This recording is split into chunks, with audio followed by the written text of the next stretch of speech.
In light of recent events concerning newscasters being lost in the fog of memory, it may be pertinent to ask, can we trust the news media? For proclaimed priest of postmodernism, Jean Baudrillard, it isn't lack of access to information that renders the news meaningless, it's the proliferation of images that makes it so untrustworthy. Depending on where you get your news, you'll see evidence that climate change is a myth or a serious problem. Enough searching reveals that Paul McCartney is really dead. Stanley Kubrick faked the moon landing, and 9/11 was an inside job. If you look hard enough, you can find the contrapositive, underside, or opposite of any event. These multiple interpretations don't make the world more accessible. The explosion of information, of events, makes the ability to understand the world nearly impossible.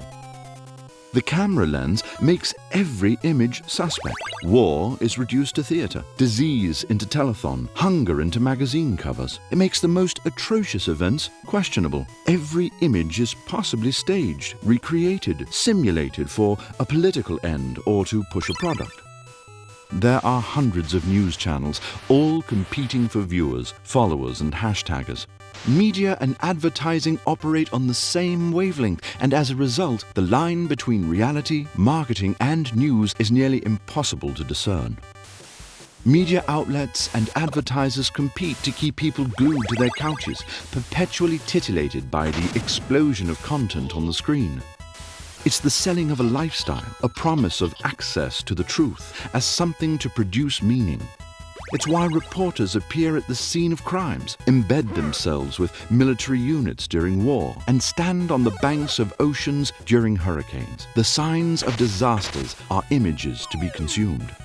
While our lives may be utterly boring and meaningless, the nightly news reports that there are in fact places where things take place. It sells the promise that meaningful things do happen.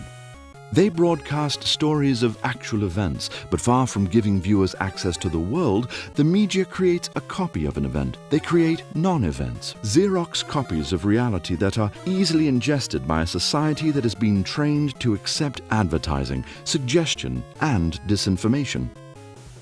For Baudrillard, we're complicit in this disinformation campaign. People willingly choose deception. The masses want to be tricked, fooled, and distracted from the reality of their lives.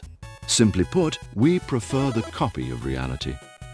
In the world of social media, we are no longer passive spectators. We interact, create, and dictate news. We are the screen, the editor, reporter, and subscriber all at once. So, dearest viewer, if Sylvester Stallone is in the Boxing Hall of Fame as Rocky Balboa, and if people still believe the lie that wrestling is real, how are we ever supposed to find out if Paul McCartney is alive?